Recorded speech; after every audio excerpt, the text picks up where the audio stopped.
It's one thing to have one of the best radio voices ever.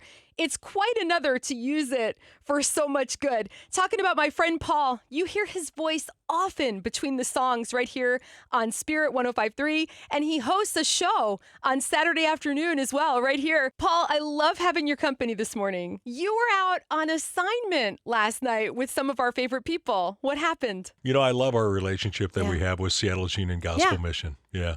And they're doing such incredible work. And it was really cool to be able to actually experience it for myself and do something a little out of my comfort zone. You were out with the search and rescue, and my question is not going to surprise you, Paul, because you know me.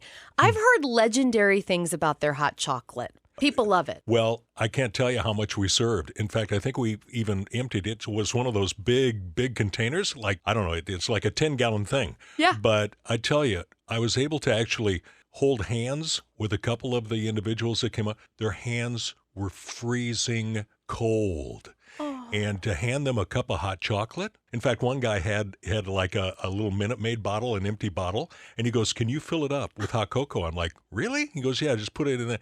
So I put it, and what he did with it was he held it in his hands. So it was warm for him. But, I mean, what's really neat about the search and rescue van, they also have hand warmers, the little Tootsie hand warmer things to hand out. Yeah.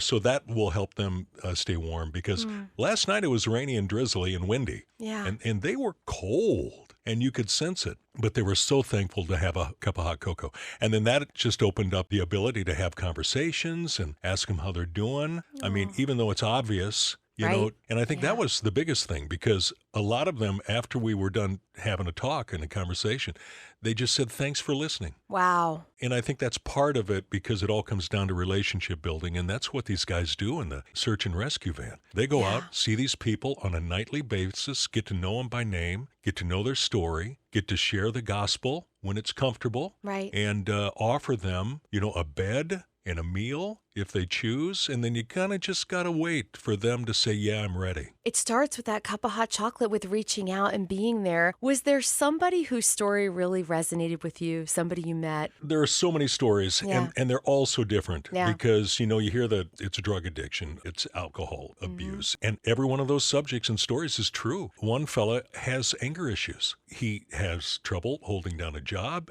because he has anger issues. So it's needing to address that. One gal smoked meth. She was under the influence when we were chatting, but you could still have a conversation with her. But, you know, so drugs are an issue with her. Some just, you know, don't have the wherewithal to hold down a job or need help. One gal has ADHD and said, you know, "I've been through many programs and they don't know how to help me. They just think that by snapping your fingers and saying, just, you know, work past it." It doesn't work that way. But those are the moments where you see little opportunities and windows to go, "Can we offer you a bed? You know, would you like a hot meal? Come take in the remodeled Union Gospel Mission showers. They're beautiful. We've got a way to help if you want it and when you're ready." Last night, nobody said yes, but some said, "Wow, I'd like to talk more about that." So you're opening the door to help. Yeah, because next time it might be a yes. And that's what I appreciate what you're describing, Paul. Seattle's Union Gospel Mission knows that the love of Jesus can get past the drugs and the anger, whatever it is. He can reach people right where they are.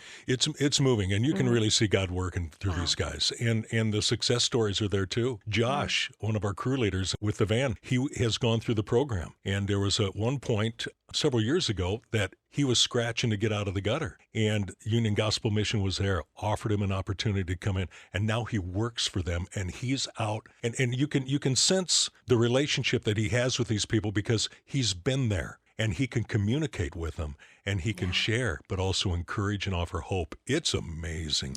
I'm so thankful we have people like this that are willing to go out in the dark of night, search out the homeless, and to offer them hope. It's beautiful. Well, Paul, I'm thankful for you. Appreciate you coming on the morning show and inspiring us today. Wow. Well, I also noticed, too, that everything they do, everything they hand out, all the food, all the clothing, everything, the blankets, it's all through donations. So if this inspires you listening to maybe volunteer, lots of great volunteer opportunities. Yes. Or make a donation to help out, food, clothing items. Please do so. Go to ugm.org.